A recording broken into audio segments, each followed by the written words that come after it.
Buenas noches, queridos oyentes. Espero que se encuentren muy bien. Nuevamente, una noche más con Enrique Yo Camino a la Santidad. Por Radio Amadeus 91.1. Son las 21 horas. Hemos cambiado de horario. A partir de este mes nos van a encontrar de 21 a 22 horas. Para mandarnos mensajes lo pueden hacer en info@radioamadeus.com.ar. Y si no, mensajes por WhatsApp 11 30 98 1000. Y este viernes vamos a comenzar con el video que se realizó por los 100 años del bicentenario de Enrique Yo. Pero antes vamos a leerles algunos de los mensajes que fueron escribiendo. Buenísimo, calidad de trabajo que permitirá difundir y que muchos conozcan a nuestro querido santo amigo. Llegará pronto a los altares. Lo escribió Moisés Adam. Mariana Castro. Qué bueno que las redes sigan para esto. Buenísima su vida y el video. Ruiz Mariana. Una gran emoción escuchar y ver el relato de esta vida ejemplar. Ademar Grau. Súper muy buen video. Ahora sí, los invito. Vamos a ver y escuchar el video de los 100 años de Camino a la Santidad de Enrique Yo. Toda vida puede ser una historia, aunque algunas vidas son historias extraordinarias. Por muchas razones, la de Enrique Yo es una de ellas.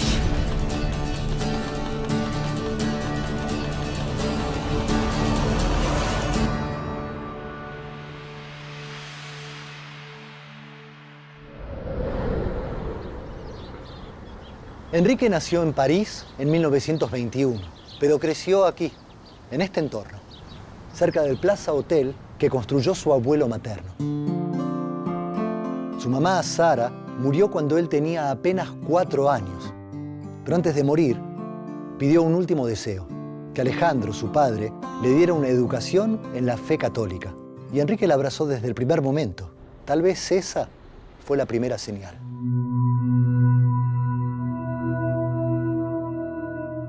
Desde chico, teniendo una devoción eucarística, rezando y encomendándose a Dios. Y yo creo que sin duda es por los genes de su madre y también su tío, el padre Adolfo Torkins, que era sacerdote salesiano. Enrique estudió en el Colegio La Salle de Buenos Aires, donde se destacó como un alumno sobresaliente. Y a sus 14 años decidió ingresar en la Escuela Naval Militar. A su padre no le gustaba la idea de una carrera militar. Quería que su hijo se preparara para dirigir las empresas familiares. Pero Enrique tenía un objetivo. Quería fortalecer su carácter para cumplir una misión que intuía, aunque todavía no la tenía muy clara, y sentía que esa experiencia podía ayudarlo. En los cursos era un tipo destacadísimo, 2 o 3 años menos que los demás, y rápidamente lo superaba, era un tipo distinto. Enrique amaba leer, y un día en el verano de 1939, casi por casualidad, se cruzó con un libro que le cambiaría la vida. Un libro que hablaba sobre el rol y las responsabilidades del hombre cristiano. Todos los santos se adelantan a los tiempos. Y creo que la doctrina social de la Iglesia iluminó a Enrique Yo, el siervo de Dios, para plasmar su trabajo también como un compromiso social y de desarrollo y dignidad para todos.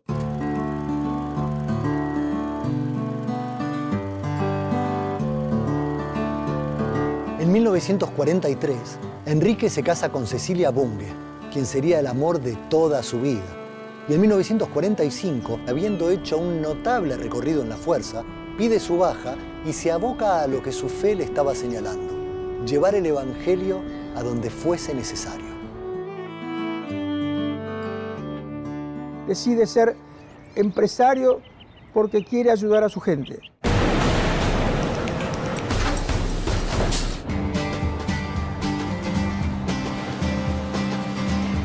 Entre estas mismas paredes y bajo este mismo techo, Enrique se pone un overol y aprende el oficio de la cristalería, como un trabajador más. Pero no era un trabajador más. Estaba capacitado para ponerse al frente de la empresa y llevarla hacia un lugar mejor. Y así, paso a paso, escala posiciones y por mérito propio llega al cargo de gerente general. Un gerente singular que es muy exitoso en su gestión, pero que está siempre al lado de los trabajadores. Yo trabajé de muy joven en Cristalería Rigolo, entré a los 16 años. Cuando nos conocimos a nivel personal, vinculados también por una línea espiritual, pudimos discutir muchas veces. Pero él a su vez tenía un gran deseo de decir, la empresa tiene que ser una comunidad de personas. Él tenía una visión que dicen que es propia de los marinos. Se puede decir que en un barco todos navegan juntos, todos tienen que remar juntos. En los 16 años que él trabajó en Rigoló, impuso pautas de trabajo, vínculos relacionales en la empresa que fueron diferenciales. Enrique mismo promovía y era muy consciente que la innovación de la empresa muchas veces venía desde abajo, desde las mismas personas que estaban en el día a día de la fábrica, del proceso, de la máquina. Responsabilidad social empresaria, un término que se empezó a utilizar hace poco tiempo, ya era algo que estaba muy impregnado en su estilo de liderazgo. Enrique sentía que la empresa era una comunidad de vida, en la que todas las personas son importantes. Conocía a todos sus colaboradores, casi 4.000, y sabía escucharlos. Él dejaba la comodidad de su oficina para ir a los hornos, para ir a las plantas, sabía de su vida, de su familia, de los problemas que tenía, los escuchaba. Que un empleado esté feliz, para Enrique significaba, más allá de su rol como empresario, como su rol como cristiano, él se sentía realizado. Muchas veces se dice que era un místico de traje y corbata dirigiendo una empresa. Enrique fue un empresario que inspiró e incomodó. Pero no fue solo eso. También fue un gran hombre de familia, un pensador, un motor imparable que ayudó a poner en marcha la Universidad Católica Argentina, una enorme cantidad de emprendimientos sociales, y hasta fue uno de los fundadores de ACTE, la Asociación Cristiana de Dirigentes de Empresa, de la que además fue su primer presidente. Él fue el que logró que gran parte, sobre todo del mundo empresario, entendiera la importancia de desarrollar nuevos dirigentes de excelencia, pero que tengan una perspectiva y una dimensión cristiana y humana del sector privado. Un hombre que tenía 1000 ocupaciones y era capaz de ocuparse del problema de un obrero o de una cuestión concreta de la iglesia. Impulsó lo que fue en ese momento el decreto ley de asignaciones familiares. Sí, increíblemente fue un empresario. Y hasta estuvo preso por defender a la iglesia de los ataques del gobierno de entonces.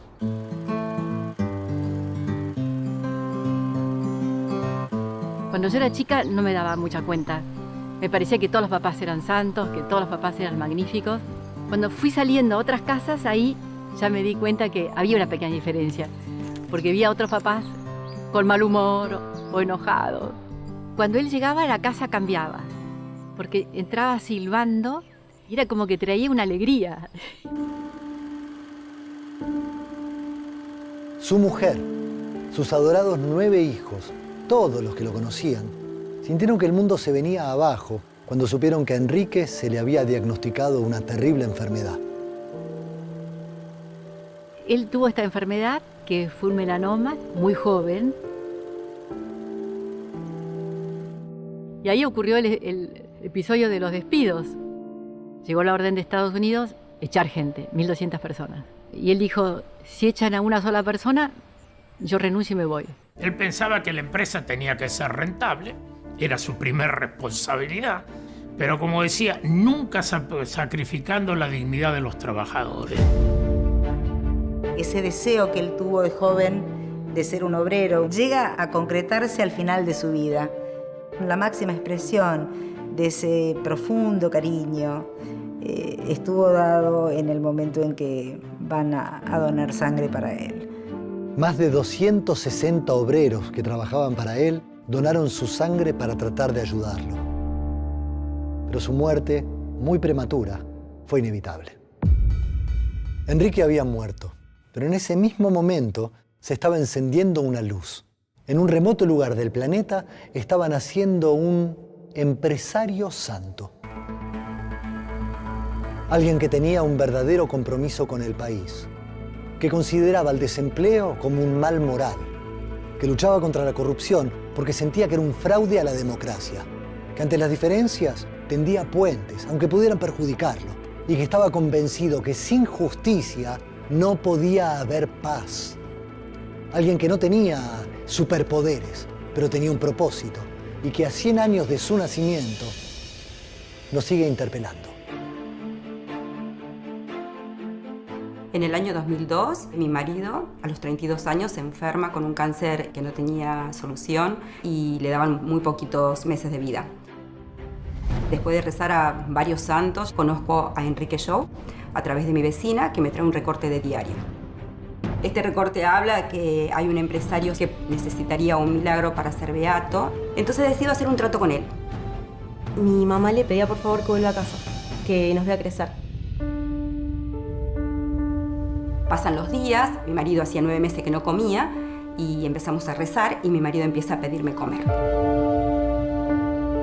Mi marido hacía ya más de un año que supuestamente se tendría que haber muerto y empieza a trabajar. Vivió 18 años más de los que los médicos decían que iba a vivir. Yo tengo la fe de que Enrique intervino en que mi papá nos pueda ver crecer, gracias a la cantidad de rezos y de peticiones que le hicimos en ese momento.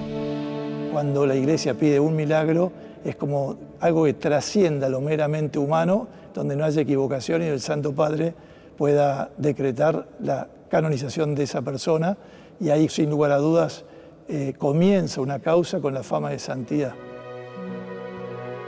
Mi papá mostró que se puede ser feliz buscando el bien. Se puede ser un empresario honesto, sensible y al mismo tiempo un buen padre de familia y un mejor ciudadano. El estilo de liderazgo de él estaba cimentado en valores humanos. Una vida ejemplar. Y que impactó muy positivamente sobre toda la gente que lo conoció. Pudo decir en sus últimas palabras que moría muy feliz porque podía por fin decir que había hecho felices a los demás. Como dicen las Escrituras, todos estamos llamados a ser santos. Claramente, Enrique escuchó.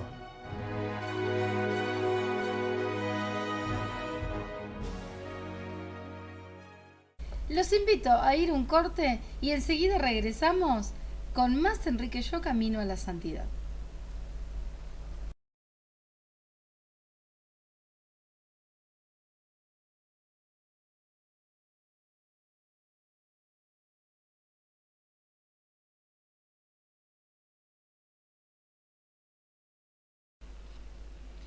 María, comunidad de vida. Oh María, hazme sentir algo de lo que sentiste al pie de la cruz, para que participando en la pasión de Cristo pueda también participar en su gloria. Cristianos unidos a Cristo. Enrique comienza sin rodeos, afirmando que en la unión con Jesucristo está la raíz de la vida nueva, de la vida cristiana, que nos ofrece la Santísima Trinidad, y la Madre del Señor goza de una unión con Él, personal, única e irrepetible.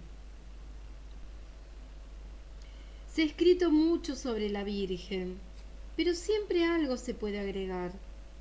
Nada es suficiente para expresar nuestra veneración. La devoción a María se ha manifestado muchísimas veces a través de los tiempos y de las regiones. Son admirables los maravillosos santuarios dedicados a ella, las multitudinarias peregrinaciones y las innumerables devociones populares.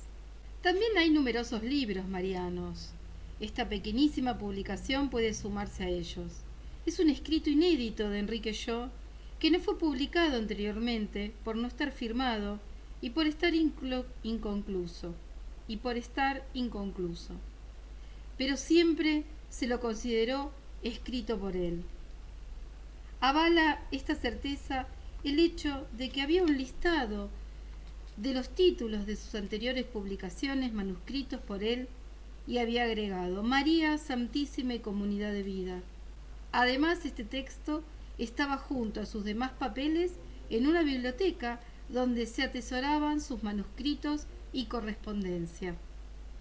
María y Comunidad de Vida, recopilación de pensamientos de Enrique Yo, escrito por Sara Yo de Crito, hija de Enrique Yo. Y continuando con el centenario de Enrique Yo, que tuvo lugar del 23 al 26 de marzo, vamos a escuchar las palabras del cardenal Mario Aurelio Poli, arzobispo de Buenos Aires y primado de la Argentina. Presidió la misa en conmemoración del nacimiento de Enrique Yo en la iglesia Nuestra Señora del Pilar. A 100 años del nacimiento del siervo de Dios, Enrique Ernesto Yo, esta misa se ha convertido en un sacramento esperado para dar gracias a Dios por la bella y agraciada vida de un laico que gastó sus días en traducir la vida del Espíritu recibida en el bautismo y la confirmación, para contagiar la alegría de la salvación de Cristo en la Iglesia y en el mundo. También vamos a escuchar las palabras de Claudia Carvajal, vicepresidente primero de la Acción Católica Argentina. Bueno, hemos estado celebrando el cumpleaños número 100 del Siervo de Dios, Enrique Yo. Después, de una semana de preparación y de mucho tiempo de estar preparando este acontecimiento de gracia, de alegría para las organizaciones, donde Enrique sembró su vida y con tanta generosidad se entregó al servicio de Jesús. Y hemos celebrado esta fiesta linda de la fe, de la fraternidad, de la vocación y del servicio de este hermano nuestro. También las palabras del padre Gastón Lorenzo, párroco de la Basílica Nuestra Señora del Pilar. Definir a Enrique con una sola palabra sería injusto, ¿no? Porque Enrique es una figura multifacética. Pero a tu pregunta, ante la realidad que estamos viviendo, ¿qué nos puede decir o en qué nos ilumina la figura de Enrique? Yo diría una palabra: compromiso. Y continuamos comentándoles sobre el centenario. Los invito a escuchar la vigilia de oración por la Acción Católica sobre Enrique Yo. Vivir en comunión con Dios y también con los demás. Y eso es la esencia de la santidad. Vivir el amor, dejándonos alimentar por el amor de Dios, ¿no es cierto? Se ha incrementado en la Eucaristía para poder derramar amor. Este hombre que en su vida, al modo como dice San Pedro en la casa de Cornelio, Jesús pasó haciendo el bien. Podemos decir de Enrique que pasó haciendo el bien en su familia en primer lugar, después en su trabajo, en su empresa, en sus colegas, en la sociedad. Un hombre que sabemos se manejaba en distintos ámbitos de la sociedad, es polifacética su vida, de modo que es como una de esas rosas que en el jardín perfuman, una persona que perfumó la vida de entonces con su alegría. Le decía aquí a María Elena Crito de Peña que nos acompañe, y gracias que estén aquí presentes con tu esposo, representando a su familia, hija de Sara, Chau, que realmente ha sido un hombre que impacta mirando algunas de sus fotos con su alegría. Y realmente esto es la mejor predicación de un cristiano, la alegría del Evangelio, ¿cierto, no? La alegría de Jesús resucitado, de Jesús vivo. Y eso él lo tenía muy presente y seguramente fue la Acción Católica, que agradezco lo que han preparado en este día, ¿no es cierto?, esta vigilia. La Acción Católica, él fue percibiendo el valor de la presencia de los laicos en la Iglesia, haciendo presente un evangelio que es alegría del mundo, en un mundo en donde siempre esté atenazado por la tristeza, por la amargura, porque se ancla en lo transitorio, en lo pasajero, en lo material. Un hombre que supo echar raíces en lo profundo de la existencia, que Dios mismo. Y por eso esa su alegría, aún en los momentos más dolorosos de su vida, como fue tener que enfrentar la enfermedad y ver cortada la trama de su vida en sus florecientes, diríamos, 41 años. Y sin embargo, realmente es un hombre que hasta el último momento destiló ese amor profundo a Dios y a los demás. Un hombre que amó a Jesús, a la Eucaristía, y por eso había rogado eso para su papá, su gran amor también, porque era un hombre enamorado de su familia. Y qué mejor es pedir para los próximos lo mejor. Y lo mejor que podemos pedir para nuestros seres queridos, nuestras familias, es que lo conozcan a Dios, lo amen y lo sirvan. Sigamos adorando y pidiéndole al Señor y dándole gracias al Señor por habernos regalado a Enrique Ollao. Escucharemos una entrevista que le han hecho a Sara Joe de Crito, hija de Enrique. La producción El Tesoro de la Isla, llevada adelante por Eugenio Maceo. Hablaron en esa oportunidad sobre la vida de Enrique Ollao y su práctica del cristianismo en la vida empresarial e industrial.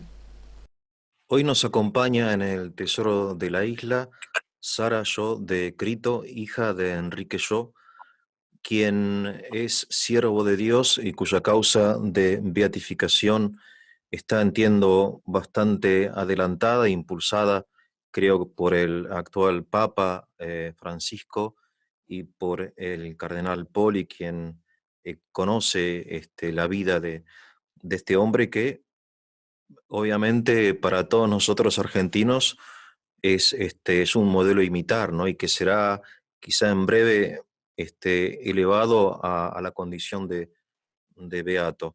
Sara, ¿cómo le va? Muchas gracias por atenderme. Bueno, muchas gracias por este espacio. Yo entiendo, Sara, que la santidad en el fondo es un misterio. Hay un diálogo entre el santo y Dios que un poco escapa, o del todo escapa, a los ojos de los observadores, ¿no? Me parece, yo he leído su libro, muy interesante, Viviendo con Alegría, y me da la impresión que Enrique, más allá de lo que él manifestaba, tenía un diálogo íntimo y permanente con Dios y consigo mismo. Es un hombre que está siempre como examinándose, eso se ve en sus escritos, en su diario. Coméntame un poco este aspecto antes de pasar a los aspectos exteriores, ¿no?, de la vida de Enrique. Bueno, yo creo que la santidad es algo accesible para todos. Depende, el llamado es para todos. La respuesta depende de cada uno, pero cada uno tiene que responder. Él, de bastante joven, sintió un llamado. Él dice que era como, se deslumbró por la doctrina social de la Iglesia y dice que ahí se le ordenó todo el tema del primer mandamiento, que es la caridad, ¿no? Amar a Dios sobre todas las cosas. Es más importante que no robar, no matar, todos los mandamientos que son a veces denunciados negativos, pero el primero de todos es positivo. Y bueno, él se enamoró de eso, ¿no? Era épocas de la Segunda Guerra Mundial y todo eso. Y él dijo, bueno, y le escribía a su novia varias veces, cosa que me emocionaba bastante, como que él sí quería ser santo. Y que era ser santo no es hacer cosas raras. Él nunca subió a ninguna montaña rara ni nada, sino que realmente que se dio cuenta que era vivir la caridad en cada momento, vivir el amor en cada momento. Después me enteré que las causas de canonización subrayan ese aspecto. Si fue realmente, cómo fue su caridad con los que lo rodeaban, o sea, no se le pide nada en especial para hacer un proceso de canonización, no hay un protocolo, sino que se mide si hubo realmente ahí, si hubo cariño, si hubo verdadero amor por Dios, sobre todo por Dios, ¿no? El crecimiento de la vida espiritual. Y bueno, y gracias a Dios que tuvieron con mi madre un noviazgo largo, porque él era marino, estaba embarcado, tenía que patrullar las costas de la Patagonia, porque eran las épocas de la Segunda Guerra Mundial, y siempre estaba esa amenaza de que había un submarino alemán que daba vueltas, no sé qué información, y que querían invadir, y todo eso, o sea que Argentina, por más que era neutral, tenía miedo de ser atacada, y bueno, eso hizo que el noviazgo fuera bastante por cartas. Y gracias a esas cartas uno se va dando cuenta cómo fue el proceso que lo llevó a él a ir avanzando en ese amor a Dios y en esa disposición y esas como antenitas que tenía para ver qué es lo que Dios le pedía en cada momento. Ha sido muy grato, una gran sorpresa. Yo las he leído recién ahora, este año, gracias a la pandemia, porque eran un montón de cartas, y una hija mía me decía que había que tipearlas y recopilarlas, y yo veía eso y era algo tremendo de trabajoso, porque además la letra no era tan agradable para leer, pero bueno, ya estamos terminando. Yo creo que va a ser muy lindo, porque hay muchos jóvenes que ni se animan a ponerse de novios, menos de pensar en casarse, y bueno, acá realmente es un canto a la vida, un canto al amor, y yo creo que eso es la santidad, ¿no es cierto? Estar unido a Dios en cada momento, claro, y cumplir con su voluntad. Y yo después, Sí.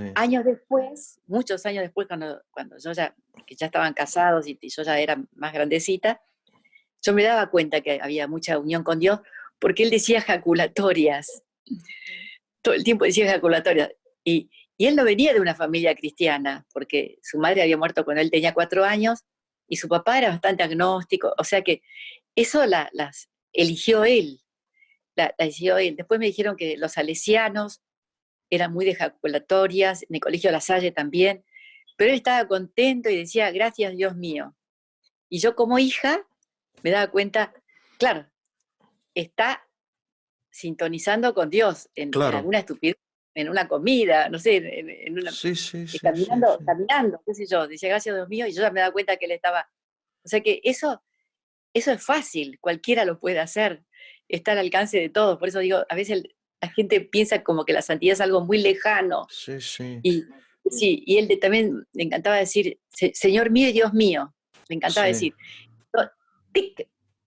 Se me caía la ficha, papá, estás pensando en Dios, pensaba yo, ¿no? Entonces, sí, Interesante. pero no lo decía como algo raro, ¿no? Claro, no lo decía claro. bizarro, ni tampoco sentimentalón, lo decía con toda naturalidad y con toda autenticidad, porque él estaba pendiente de eso, ¿no? Entonces yo pienso igual, que... si me permite, Sara, yo veo en Enrique, más allá de un buen cristiano, un hombre tocado por la mano de Dios. Yo un poco a los santos los comparo en el orden del arte, por ejemplo, lo que puede ser un buen artista, que hay muchos, y un artista genial, que hay pocos. Se puede haber muchos buenos cristianos, personas que viven la caridad, pero en el caso de Enrique hay un toque del todo particular. Es decir, ahí es un don, creo yo, de Dios para la Argentina y quizá para toda la iglesia, pero hay como una sensibilidad del todo particular que no cualquier buen cristiano llega a alcanzar. Me parece.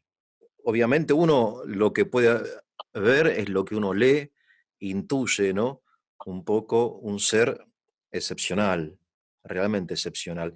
Y no un santurrón, no un beatón, como usted dice, no uno de esos santos de estampita, sino un hombre de carne y hueso, ¿no? Real, un laico también. Supongo usted como hija quizá la cercanía con su padre le impediría ver esa cosa extraordinaria que uno desde afuera puede llegar a ver. O quizá no, quizá usted lo ve con mayor claridad, no sé. No, yo lo empecé a comparar cuando ya adolescente, empecé a ir a casas de amigas y por ahí veía al papá de mi amiga de mal humor y a mí me llamaba la atención muchísimo, claro, porque para mí ningún papá tendría que estar de mal humor, porque el mío tendría muchos problemas. Yo después me enteré que tendría muchísimos problemas, Sí, sí. pero no venía a su casa a patear su nido, no, él venía como, era una fiesta cuando él llegaba y nosotros nos hacía sentir, cambiaba el clima de la casa por su alegría, porque él disfrutaba de su casa. Por eso digo yo, no hizo muchas cosas tan raras, nada raro. Por eso todo el mundo debería cuidar la alegría en su casa, el buen ambiente. No es algo que implique dinero, ni esfuerzo, ni nada. Implica un poco una voluntad, ¿no? Una voluntad y además él lo ponía por escrito, que cuando estaba de novio le decía a Cecilia, yo quiero hacerte feliz.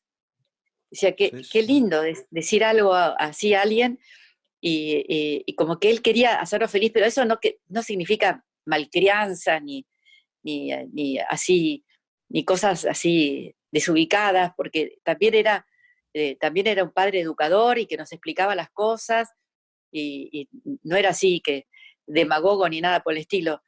O sea, yo veo que eso estaría al alcance de todos si hubiera un poquito más ánimo. Se podría inspirar a mucha gente. Sí. Ciertamente. Lo que pasa es que uno tiene pereza. Por ejemplo, pero usted sabe, Sara, que Enrique, su alegría no era tan natural, él se esforzaba. Creo que él hacía un esfuerzo real de voluntad y de reflexión, de examen de conciencia, de tengo que ser alegre. Eso sí. A ver, porque hay gente que es alegre por naturaleza y no le cuesta nada. Pero hay gente que hace el esfuerzo diario de mostrarse alegre, de ser optimista, de ser buen padre, no decir malas palabras, etcétera. Que bueno, ese es el camino, entiendo, de la santidad, ¿no? Del esfuerzo diario. Que Sí, se nota que le costaba porque lo escribió un montón de veces. Tengo que ser amable, tengo que ser más amable, tengo que poner una cara, buena cara, aunque me viene a molestar, a la gente lo venía a incomodar. Después como que la amabilidad es el primer paso de la caridad, ponía. Y lo escribió un montón de veces, o sea que se nota que no era algo de su natural, de su constitución, sino que lo trabajaba y sabía muy importante. Él sabía que eso era muy importante. Y lo increíble es que la gente que lo rodeaba también lo veía como algo muy importante, porque yo muchas veces fui a ver a Sategui, porque ahí tengo a gente amiga, porque él trabajaba en una fábrica en Cristalería Rigolón de la Sategui. Sí, sí. Y a veces venía, este viejito lo conoció a tu papá, trabajó en la fábrica, porque había como 4.000 empleados en esa fábrica, era una fábrica grande de vidrio, que la mayoría accionaria era de los norteamericanos, de una empresa que se llama Corning, de la Pirex, ¿no? Sí, sí. Y entonces me decían, yo me acuerdo de su papá, y me lo decían así, hasta con lágrimas de los ojos. ¿Y qué se acuerda? Y bueno, que era tan amable, me decían. Mire. Tan sonriente. Ahora, entonces yo digo, a él le costaba y le daba importancia, y a la gente que lo veía también le daban importancia, verían que eso era algo parte de la caridad cristiana, digo yo. Porque creo después que sí. de 50 años. Claro, no es una amabilidad que uno diga natural, sino que hay algo ahí de una virtud sobrenatural que es reflejo, digamos, o manifestación de la gracia. Por eso, en el caso de Enrique, entiendo, hay mucho para aprender, pero yo insisto, Sara, aunque puedo equivocarme, de que él, más allá de que era una buena persona, un buen cristiano, un hombre virtuoso, era un hombre tocado por la gracia de Dios. Por eso, entre tantos buenos cristianos que hay en la Argentina, él es uno de los pocos que está haciendo este camino de siervo de Dios y en el futuro de beato, ¿no? Es decir, hay algo de muy particular, entiendo, en la santidad, a menos a este nivel que la Iglesia lo propone. Ahora, yendo a la parte de la vida que yo le pedí que usted nos comentara hoy, y le agradezco nuevamente, para nosotros es realmente un honor y un privilegio hablar con usted, es el aspecto de Enrique como empresario. ¿Por qué él decide dejar la Marina? Entiendo que la Marina le gustaba, él se sentía cómodo en la Marina. Sí, él a los 14 años se puede decir que entró en la escuela naval esa de Río Santiago, que está cerca ahí de La Plata, Claro. y le gustaba porque como él era huérfano de madre, le daban los gustos en la comida, entonces decía que ahí en la Marina se iba a forjar su carácter, así que estaba decidido a forjar su carácter. La verdad que era bastante duro en ese momento los colegios así, pupilos, ¿no? Sí, sí, y aparte sí. tenían que levantarse muy temprano, todo un régimen así muy, muy austero y muy, muy así exigente, y aparte tenían, por ejemplo, profesores que eran de la Universidad de La Plata, Claro. iban a dar clase ahí de matemática, de física, porque el marino tiene que saber muchas cosas para saber navegar, ¿no? Estamos hablando, perdón, el año 36, creo. Él es del 21, sí, Enrique. Sí. O sea, más o menos en el 35, 36 el entra. 34, en el 34. En el 34. En la escuela naval, que después se separó como liceo naval. Ellos hacían la secundaria, los últimos 2 años de la secundaria. Los 2 últimos años, sí, los 2 últimos de la secundaria y como si fueran 3 primeros años de la facultad. Bien. Eran como 5 años, sí. O sea, no era un título universitario, pero era que se egresaban como marinos, ¿no? Claro. Y entonces, él ahí, por ejemplo, él le gustaba preparar a los marineros, que eran gente que en un barco había como 60 o 70 marineros, aparte de los marinos que eran los que manejaban el barco, que hacían un montón de trabajo. Pero porque estaba prohibido enseñar, hablar de religión en un barco. Claro. Claro, ni de política ni religión, porque poner 100 personas, 100 hombres en un barco, y quizá estalle una discusión por política, una grieta, lo que sea, y la convivencia se hace imposible. O sea que la Marina tiene todo como un código de comportamiento que viene de la antigüedad, se puede decir. Se puede decir que también que los apóstoles eran marinos porque eran pescadores, pero que arriba del barco había que respetar porque el barco se hunden todo. Entonces él enseñaba catecismo en el puerto. Cuando bajaban al puerto, afuera, los preparaba para la primera comunión, pero había muchísimas cosas así que a él realmente es como que le quedaban un poco estrechos, pero no se podía salir de la Marina porque estaba la Segunda Guerra Mundial. Y el día pero él veía que como que estaba muy limitado a sus tareas. A su vocación, claro. Claro, una vez estuvo embarcado 5 meses, se puede decir, no podía volver ni regresar a verlas, ya estaba casado, ni a su señora. Entonces él le pareció que había hecho una etapa muy grandiosa en la Marina y siempre se acordaba muy bien de la Marina y le sirvió muchísimo todo lo que aprendió ahí, le sirvió porque él veía también a la fábrica como un barco, se podía decir, ¿no? Claro, aprendió el liderazgo, claro, aprendió a ser líder. Claro.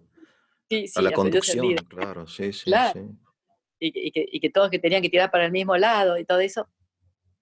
Y el día que terminó la Segunda Guerra Mundial, él mandó un telegrama renunciando a la Marina. Bien. Y estaban todos bastante enojados, mis abuelos, o sea, espera un poquito más y te salís con un grado más y ahí ya te podrías tener una pensión, pero él no quiso quedarse ni un día más después de que terminó la Segunda Guerra Mundial. Él quería ser misionero, y estaba muy impresionado con el tema de estas cosas industriales, de tanta gente que se venía del campo y a las fábricas, claro, que perdió su arraigo y todo eso. Sí. Y allí en Estados Unidos estaba muy fuerte el tema de la JOC, Juventud Obrera Católica, se podía decir.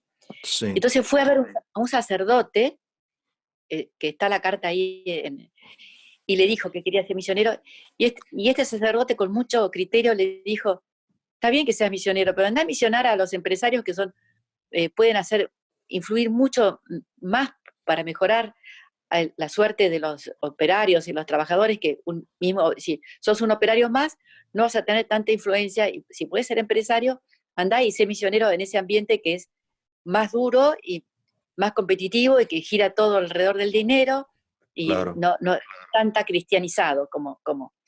Entonces, y mi padre obedeció, él obedecía, se podía decir. Él se había hecho toda una cosa romántica, porque era la época de los sacerdotes obreros y todo eso, y obedeció. Y vio que había algo, y entonces entró a trabajar en la cristalería. O sea que él ahí entró ahí, y él siempre decía que el trabajo era como una comunidad de vida. Él lo veía como una comunidad de vida. Y no le parecía, no estaba nada de acuerdo con el criterio así muy economicista, que la única ganancia es la ganancia económica.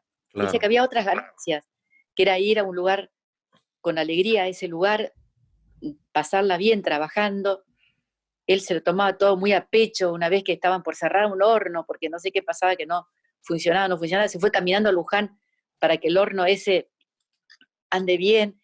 Si se cerraba el horno, quedaban afuera de como 500 personas sin trabajo, pero no sé, estaba fallando y lo estaban por cerrar. Y las cosas que por ahí no dependían de él, porque había gente que él estaba ahí como director delegado, pero tenía que obedecer las órdenes de más arriba, ¿no? O sea, él se lo tomaba todo muy a pecho, y yo creo que la gente se daba cuenta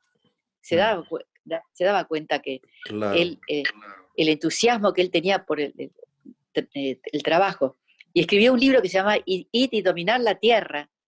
Eso fue, o sea que él veía el trabajo como una manera de santificarse y muy importante, que era el mandato de la Biblia, prácticamente el primer mandato antes que los mandamientos, ¿no? Dominar la tierra a través del trabajo, por supuesto.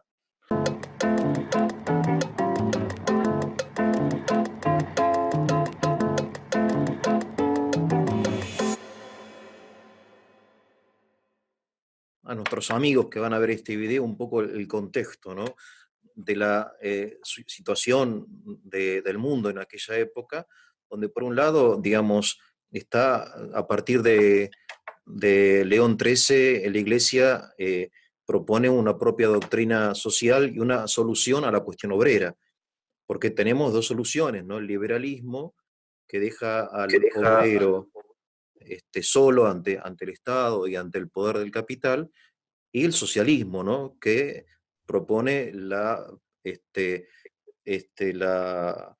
privación, o sea, la supresión de la propiedad privada como solución, ¿no?, la estetización de todos los medios de producción. Y la Iglesia, con mucho entusiasmo, muchos sacerdotes, como quizá el que conoció su padre en Estados Unidos, asumen este desafío de la doctrina social. Pero en la práctica, las empresas, digamos, una cosa es la doctrina, la idea, pero las empresas viven su vida propia. En el caso de su padre, él entra en Rigoló, ¿verdad?, que era una empresa argentina fundada a inicios del siglo XX, pero que había pasado la mayoría a manos de norteamericanos, y que tiene cantidad enorme de empleados, creo que 3.500, 4.000 y tantos llegan a ser empleados. O sea, es una empresa enorme. 4.000 empleados es muchísima gente. Y Enrique llega a ser, poco a poco, ya el director general de la empresa los últimos años. O sea, tiene otro título, pero la función de él es la del director general, la máxima autoridad de Rigoló, pero a su vez depende de Estados Unidos. Es una responsabilidad enorme. En Berazategui se encontraba Rigoló, ¿no? O sea, todavía no había empezado el plástico, entonces el vidrio era lo que se utilizaba normalmente para, me acuerdo yo en mi infancia, las botellas de leche eran de vidrio, las gaseosas, todo era de vidrio, después se fue reemplazando con el plástico, ¿no? Entonces, Enrique asume una responsabilidad enorme, realmente enorme, y entiende que él debe realizar su vocación misionera en una fábrica, Y eso es muy novedoso para la Iglesia, muy novedoso. Creo que hay mucho por estudiar y por aprender de la vida de Enrique Shaw, porque hoy tenemos, o sea, siempre tuvimos la idea de que los santos son frailes, o son monjas, o son papas, o son obispos. Acá tenemos un santo, director de una fábrica ubicada en Berazategui y que se santifica como... Yo realmente, Sara, quiero decirle que su padre hoy y más en el futuro va a ser un referente para todos los cristianos que quieran santificarse en su lugar de trabajo, ¿no? Cierto, ¿no? Es como que lo fue llevando, ¿no? Que lo fue llevando. Y hay que ver también el contexto en que él estuvo, porque él entró en 1946 allá, Claro. o sea, y en Rigoló.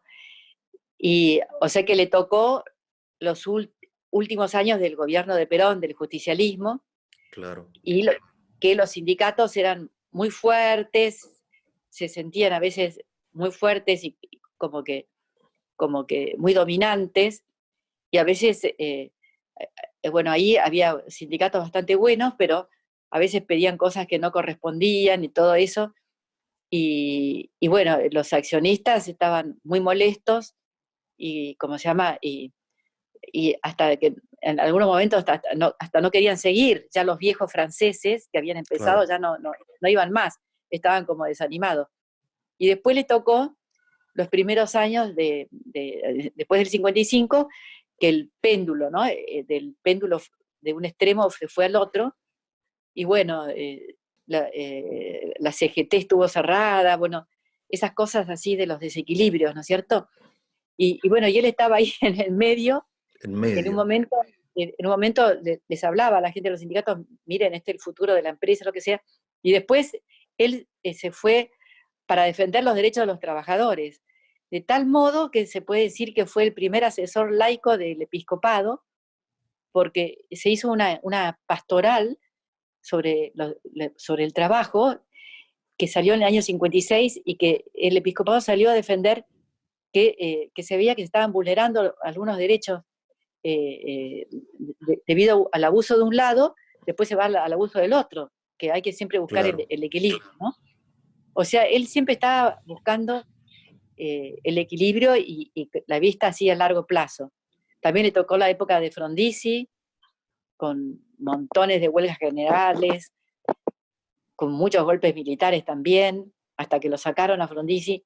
O sea, nunca le tocó tiempos fáciles. A mí me preguntaban, ¿qué haría tu papá en esta media pandemia? Yo dije, bueno, a él le tocó como 2 años,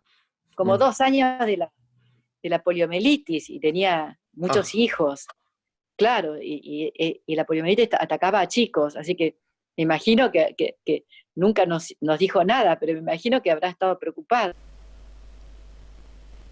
Antes de terminar el programa de hoy, les quiero leer el epígrafe de Alberto Dupetit, quien acompañó para hacer la publicación del libro María y Comunidad de Vida. Es un pequeño libro que nos puede acompañar, un libro muy pequeño. Y dice: al leer estas reflexiones de Enrique Shaw sobre la Madre de Dios, recordé el antiguo adagio, fe que busca entender. Son páginas escritas por un hombre que ejercita su inteligencia para entender, en lo posible, el contenido de la revelación cristiana.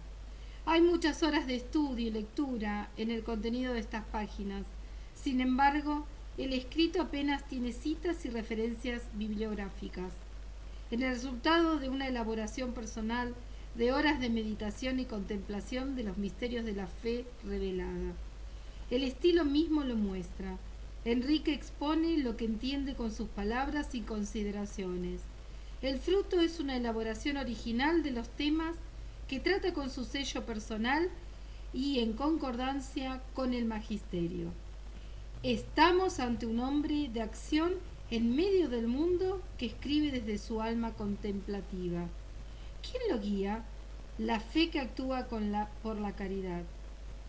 Caridad que el Espíritu Santo derrama en nuestros corazones. Alberto Dupetit. Les recomiendo María y Comunidad de Vida.